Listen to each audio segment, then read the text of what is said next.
दोस्तों आइए सीधा नंबर से शुरू करते हैं और ये नंबर्स किसी एनजीओ के नहीं, महाराष्ट्र सरकार के हैं। 2019 में महाराष्ट्र सरकार ने एक 7 सदस्यों की कमेटी बनाई जिसकी अध्यक्ष थी डॉक्टर नीलम गोर्हे और जो उस वक्त विधान परिषद की उपसभापति भी थी। और उस कमेटी ने जून और जुलाई 2019 में एक सर्वे किया जिसमें बीड़ जिले की 82,309 ऐसी महिलाओं को कवर किया गया जो एक्चुअली गन्ने की कटाई के लिए माइग्रेट करती थी इस एरिया में। और इस सर्वे ने एक ऐसी चीज बताई जो आपको चौंका देगी। उन 82,309 औरतों में से 13,816 महिलाओं की बच्चेदानी यानी कि यूट्रस उनका निकाला जा चुका था, यानी कि करीब 17% औरतों का यूट्रस निकाल दिया गया था। अब इसे एक दूसरे फिगर के साथ रखकर जोड़िए। एनएफएचएस 4 सर्वे के मुताबिक पूरे इंडिया में 15 से 50 साल की महिलाओं में हिस्टेरेक्टोमी यानी यूट्रस निकालने का जो प्रोसीजर है उसकी रेट है मात्र 3.2%। महाराष्ट्र की खुद की अपनी रेट है मात्र 2.6% और 2018 में Maharashtra state commission for women के एक रिसर्च में यह फिगर और भी ऊपर चला गया, क्योंकि इस रिसर्च के मुताबिक गन्ने काटने वाली 36% महिलाओं के यूट्रस निकाले जा चुके थे, यानी कि नेशनल एवरेज से नंबर आता है करीब 14 गुना ज्यादा। और कुछ गांव में तो ये और भी भयानक स्थिति है, जैसे कि वंजारावाड़ी नाम के गांव में यह आंकड़ा करीब 50% तक पहुंच जाता है, यानी वहां आधी औरतों के यूट्रस को निकाला जा चुका है। और ये सिर्फ पुरानी बात नहीं है। 2019 में महाराष्ट्र के हेल्थ मिनिस्टर ने खुद विधानसभा में बताया कि पिछले 3 साल में बीड़ के प्राइवेट हॉस्पिटल्स में 4,605 हिस्टेरेक्टोमी के प्रोसीजर्स किए गए हैं। और हाल ही में एक स्वास्थ्य विभाग की रिपोर्ट के मुताबिक 843 महिलाओं के यूट्रस सिर्फ माइग्रेशन के सीजन से ठीक पहले निकाल दिए गए थे और उनमें से ज्यादातर 30 से 35 साल की औरतें थीं। और उसी रिपोर्ट में 2 फिगर्स और भी थे कि 1523 महिलाएं गन्ने के खेत में गर्भवती हालत में काम कर रही थी और 3,415 औरतें में खून की कमी या एनीमिया भी पाया गया। तो सवाल यह है कि एक पूरे जिले की औरतों की बच्चेदानी या यूट्रस कैसे निकाले गए, किसने इन यूट्रस को निकाला, और सबसे जरूरी बात यह है कि ऐसा आखिर क्यों किया गया और क्या इसके पीछे कोई बड़ी योजना है या कुछ बड़ा कारण है। और इस सवाल का जवाब किसी बीमारी में नहीं है, इस सवाल का जवाब एक्चुअली एक कॉन्ट्रैक्ट में छुपा है। तो चलिए सबसे पहले बीड़ जिले को थोड़ा समझ लेते हैं। बीड़ महाराष्ट्र के मराठवाड़ा इलाके का एक जिला है और 31 अक्टूबर 2018 को खुद महाराष्ट्र सरकार ने इसे देश का सबसे ज्यादा सूखा प्रभावित या फिर ड्रॉट अफेक्टेड जिलों में से एक घोषित किया। और ऐसा 3 वजहों से किया गया। पहला, कम बारिश, दूसरा, खराब मिट्टी होना और तीसरा, गिरता हुआ ग्राउंड वाटर लेवल। और जब जमीन में पानी ना हो तो खेती नहीं हो सकती है, तो लोग ऐसे में काम के लिए बाहर जाते हैं या फिर माइग्रेट करते हैं। और इसलिए हर साल दिवाली के आसपास बीड़ से करीब 1,75,000 लोग पलायन करते हैं और उनमें करीब 78,000 महिलाएं होती है। और पूरे मराठवाड़ा में ये नंबर आता है करीब 8 लाख। लेकिन ये लोग आखिर माइग्रेट कर कर जाते कहाँ हैं? देखिए, ये जाते हैं वेस्टर्न महाराष्ट्र में, कर्नाटका में, गुजरात में, तेलंगाना में और आंध्र प्रदेश के गन्ने के खेतों में, और वापस आते हैं वहां से ये मार्च या अप्रैल में, यानी कि करीब 6 महीने बाद ये वापस अपने घर लौटते हैं। और अब इसके बाद में एक सिस्टम समझिए जिसके तहत उन्हें वहां काम मिलता है, क्योंकि असली कहानी इस सिस्टम में छुपी है। देखिए, गन्ने काटने के लिए मजदूर अकेले नहीं रखे जाते हैं, उन्हें जोड़ी में रखा जाता है, यानी कि पति और पत्नी की एक जोड़ी जिसे एक साथ रखा जाता है। और इसे लोकल लैंग्वेज में कहा जाता है कोयता, जो उस दांती या फिर सिकल या फिर हंसिए का नाम है जिससे कि गन्ना काटा जाता है। तो इन दोनों को, पति पत्नी को, एक तरह से कोयता यानी कि हंसिए की तरह देखा जाता है। और बीच में इनके एक आदमी होता है जिसका नाम होता है मुकद्दम, और ये इंसान होता है ठेकेदार। और ये ठेकेदार गन्ने की फैक्ट्री से 15 से 25% तक कमीशन लेता है। अब सीजन शुरू होने से पहले ये मुकद्दम या ठेकेदार हर जोड़ी को एक एडवांस अमाउंट देता है और यह अमाउंट आता है करीब 15 से 30,000 रुपए। और यही वो मोमेंट है जब पूरा खेल तय हो जाता है। इस यूट्रस की कहानी यहीं से शुरू होती है, क्योंकि वो एडवांस सिर्फ एक तोहफे की तरह नहीं है, वो एक्चुअली एक कर्ज है या फिर एक उधारी है। और उस कर्ज को उस परिवार को अपनी मेहनत से चुकाना है पूरे सीजन काम करके, यानी कि उस पैसे को लेते ही उस परिवार जो है वो परिवार उस खेत के साथ में बंध गया। और ऐसे में काम कैसा होता है कि एक जोड़ी से उम्मीद की जाती है कि वो रोज 2 से 3 टन गन्ने काटेगा और उसके लिए वो 18 से 20 घंटे तक काम करते हैं। और ऐसे में औरतें जो है वो सुबह 4 बजे उठ जाती है, घर का खाना बनाती है और फिर 6 बजे खेत पर पहुंच जाती है और शाम ढलने तक वो पूरे काम करती रहती है। और आखिर ये लोग रहते कहाँ हैं? जबकि माइग्रेट करके आए हैं तो ऐसे में इनके रहने की क्या व्यवस्था है? देखिए, ये रहते हैं खेत के किनारे एक प्लास्टिक का टेंट लगाकर, जहां पर ना पानी होता है, ना वहां टॉयलेट होता है और ना ही वहां बिजली होती है। और इसी से हम आते हैं उस बात पर जिससे पूरा वीडियो बना हुआ है, जिससे ये पूरी पिक्चर क्लियर हो जाएगी कि आखिर इसका यूट्रस से क्या कनेक्शन है। देखिए, अगर जोड़ी का कोई एक व्यक्ति एक दिन काम पर ना आए तो उस पूरी दोनों जोड़ी पर जुर्माना होता है और रिपोर्टेड अकाउंट्स के मुताबिक वो जुर्माना होता है करीब 500 रुपए पर डे। अब इस एक रूल का पूरा मतलब आप समझिए, क्योंकि जोड़ी का मतलब है कि दोनों का आना जरूरी है एक साथ में, एक भी एब्सेंट हुआ तो जुर्माना लगेगा। ऐसे में अगर औरत एक दिन वहां नहीं जा पाई तो आदमी अकेला गन्ना नहीं काट सकता है, और नतीजा इसका यह होता है कि उस दिन की कमाई भी गई एक तो, और दूसरा ऊपर से इनके ऊपर जुर्माना भी लगाया जाएगा। और अब सोचिए कि नॉर्मली एक औरत किस काम के लिए छुट्टी लेती है और कब उसके लिए छुट्टी लेना जरूरी होता है। वो नॉर्मली छुट्टी तब लेती है जब उसके पीरियड्स वाले दिन आते हैं, और यही उस कॉन्ट्रैक्ट ने एक औरत की बॉडी को एक प्रॉब्लम की तरह देखना शुरू कर दिया। अब समझिए कि उस खेत में पीरियड्स का मतलब क्या होता है। देखिए, मकाम नाम की एक महिला किसान संगठन की स्टडी हुई है जिसमें महाराष्ट्र के 8 जिलों की 1042 महिला गन्ना मजदूर शामिल थी, और इस स्टडी ने बताया कि 83% महिलाएं पीरियड्स में कपड़ा इस्तेमाल करती है और पैड इस्तेमाल नहीं करती है, और सिर्फ 59% के पास में उस कपड़े को धोने के लिए पानी अवेलेबल है, और करीब 24% उस गीले कपड़े को दोबारा इस्तेमाल करती है, क्योंकि पहला या तो सुखाने की जगह नहीं होती है और धूप में सुखाने में उन्हें शर्म भी आती है, क्योंकि बाहर समाज भी देख रहा होता है। और रिपोर्ट के मुताबिक बहुत सी महिलाएं अपने पेटीकोट से कपड़ा फाड़ कर ही काम चला लेती हैं, और कई बार तो 2-3 दिन तक उसे बदल भी नहीं पाती है, और इसका नतीजा यह होता है कि उन्हें लगातार यूरिनरी और वजाइनल इन्फेक्शन होता है। इसकी वजह से उनके पेट में दर्द होता है और बहुत ज्यादा ब्लीडिंग भी होती है, और उस दर्द के साथ भी उन्हें काम पर जाना पड़ता है, क्योंकि रुकने का मतलब सीधा है कि उनके ऊपर जुर्माना होगा। और अब इस पूरी स्थिति में एक औरत के पास में कितने ऑप्शंस बचते हैं या कौन से रास्ते बचते हैं, और यही वो तीसरा हिस्सा आता है जिसे हम कहते हैं कि मेडिकल रूट। जब ये महिला पेट के दर्द से या ब्लीडिंग या इन्फेक्शन लेकर डॉक्टर के पास जाती है तो उन्हें कई बार डॉक्टर एक ही सलाह देते हैं कि सीधा बच्चेदानी को निकाल दो और सारी प्रॉब्लम आपकी खत्म हो जाएगी। और बीड़ में इसका एक पूरा स्ट्रक्चर मौजूद है।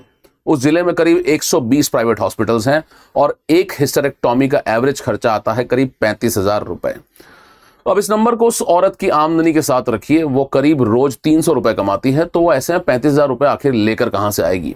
वो ये पैसा लाएगी उधार लेकर या फिर कर्ज लेकर, और कई बार वो कर्ज ये उसी मुकद्दम से लेती हैं।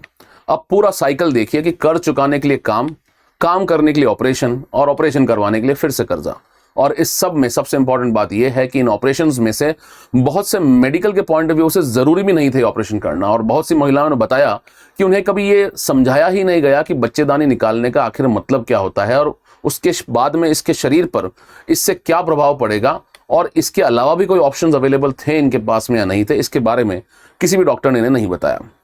एक रिपोर्टेड मामले में तो इससे भी बात आगे चली गई कि एक महिला जो डिलीवरी के लिए हॉस्पिटल गई थी, उसके बाद में उसे पता चला कि उसके दौरान उसकी बच्चेदानी को भी निकाल दिया गया है। उसे बताया तक नहीं गया कि उसके यूट्रस को निकाल लिया गया है। और अब वो हिस्सा जो सबसे ज्यादा दुखद है, और यह हिस्सा है कि ऑपरेशन के बाद में इन औरतों के साथ में क्या होता है, क्योंकि लोगों को लगता है कि यूट्रस निकालने से सिर्फ पीरियड्स रुक जाते हैं, लेकिन सच इससे बहुत अलग है। जब कम उम्र में यूट्रस को कई बार निकाल दिया जाता है या ओवरीज भी निकाल दी जाती है, तो उनके शरीर में समय से पहले मेनोपॉज आ जाता है, और उसका मतलब है कि वो हार्मोन्स जो एक औरत की हड्डियों को स्ट्रांग रखती है, उनके दिलो दिमाग, उनकी मेंटल हेल्थ के लिए जरूरी होती है, वो अचानक से सीक्रेट होना बंद हो जाएगा। और उसका असर क्या होता है इनके ऊपर? इसका असर होता है कि कमर में दर्द, उनके जॉइंट्स में पेन लगातार, हड्डियां कमजोर होना, उनका वजन बढ़ जाना, कई बार चक्कर आना और कई बार नींद भी ना आना, और इसकी वजह से चिड़चिड़ापन, उदासी और हर वक्त थकान। और ये सिर्फ एक कहानी नहीं है, खुद गोरे कमेटी ने अपनी जांच में पाया कि इन महिलाओं में मानसिक और शारीरिक परेशानी बहुत नॉर्मल बात है, क्योंकि ये यूट्रस की वजह से इनके यहाँ मेनोपॉज अर्ली आ जाता है। और एक रिसर्च के मुताबिक उन 13,861 महिलाओं में से 45% से ज्यादा ने बाद में ऐसी ही तकलीफें बताई थी। और अब इस पूरी कहानी की सबसे क्रूअल बात आप समझिए, जो ऑपरेशन इसलिए करवाया गया था कि काम का एक भी दिन ना छूटे, उसी ऑपरेशन के बाद में बहुत सी महिलाएं पहले से भी कम काम कर पाती है, क्योंकि उनकी कमर में दर्द रहता है, उनके अंदर ताकत कम हो जाती है, और वो भारी सामान नहीं उठा सकती हैं। यानी कि वो सिर्फ एक दिन बचाने के चक्कर में अपना पूरा शरीर दांव पर लगा आई थी, और उसके बदले में उन्हें सिर्फ कमजोरी मिलती है। तो अब सवाल ये है कि बीड़ में ही ऐसा क्यों होता है, और इसके पीछे एक्चुअली 3 कारण है, और तीनों एक दूसरे से जुड़े हुए हैं। पहला कारण देखिए, सूखा या फिर ड्रॉट। जैसा हमने देखा कि बीड़ एक सूखा प्रभावित जिला है या फिर ड्रॉट अफेक्टेड एरिया है, और एक अंतर्राष्ट्रीय संस्था के सर्वेक्षण या सर्वे में पाया गया कि बीड़ के एक इलाके में 423 में से 253 परिवार सिर्फ लंबे सूखे की वजह से गन्ने के बेल्ट में पलायन करते हैं, माइग्रेट करते हैं। दूसरा देखिए कि ऐसे परिवारों के पास में जमीन ना होना या फिर जमीन कम होना और सोशल बैकवर्डनेस कारण है कि माइग्रेट करने वाले ज्यादातर परिवार ऐसे समुदायों से आते हैं जिनके पास या तो जमीन नहीं है, और ये हिस्टोरिकली जो है इनको सोशल डिस्क्रिमिनेशन झेलना पड़ा है। और जब जमीन ना हो और गांव में भी काम ना मिले, तो मुकदम का एडवांस ही इनके पास में एकमात्र रास्ता पड़ता है। और तीसरा है कि ये सेक्टर अनऑर्गेनाइज है और ये इनफॉर्मल इकोनॉमी का पार्ट है।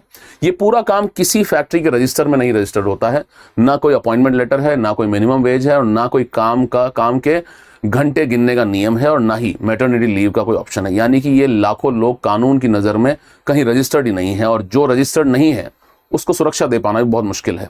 तो अब देखिए कि इस पर हुआ क्या है। 2019 अप्रैल में नेशनल कमीशन फॉर वुमेन ने महाराष्ट्र के चीफ सेक्रेटरी को एक नोटिस भेजा और कहा कि इसके ऊपर तुरंत कार्रवाई की जाए। उसी साल गोरे कमेटी बनाई गई जिसने सर्वे किया और कई सारे रिकमेंडेशंस दिए, और उसके बाद में कुछ काम जमीन पर भी हुआ, जैसे कि पलायन से पहले 46,231 महिलाओं की हेल्थ की जांच की गई और उन्हें हेल्थ कार्ड दिए गए, और 1132 गांवों में विमेन हेल्थ एक्शन ग्रुप बनाए गए जो इन महिलाओं पर नजर भी रखता है। और हाल ही में मार्च 2026 में महाराष्ट्र सरकार ने इस पर जांच के लिए कमेटी दोबारा बनाई है, और उन प्राइवेट हॉस्पिटल्स पर भी नजर रखने की बात की गई है जहां हिस्टेरेक्टोमी की जो रेट है वो नॉर्मल से काफी ऊपर है। लेकिन अब वो बात समझिए जो सबसे ज्यादा जरूरी है, क्योंकि 2019 से अब तक जितनी भी जांच हुई है उनमें एक ही चीज बार बार छूट जाती है। उन सब ने औरत के शरीर पर तो ध्यान दे दिया, लेकिन उन्होंने उस कॉन्ट्रैक्ट पर ध्यान नहीं दिया जिसकी वजह से प्रॉब्लम क्रिएट होती है। देखिए, हेल्थ कार्ड देना इंपॉर्टेंट है, स्क्रीनिंग करना भी ठीक बात है, सैनिटरी पैड देना भी बहुत अच्छी बात है, लेकिन अगर उस औरत के कॉन्ट्रैक्ट में आज भी ये लिखा हुआ है कि एक दिन छूटने पर जुर्माना लगेगा, तो वो पैड लेकर भी काम पर ही जाएगी। और यही वो जगह है जहां सबसे ज्यादा बदलाव की जरूरत है।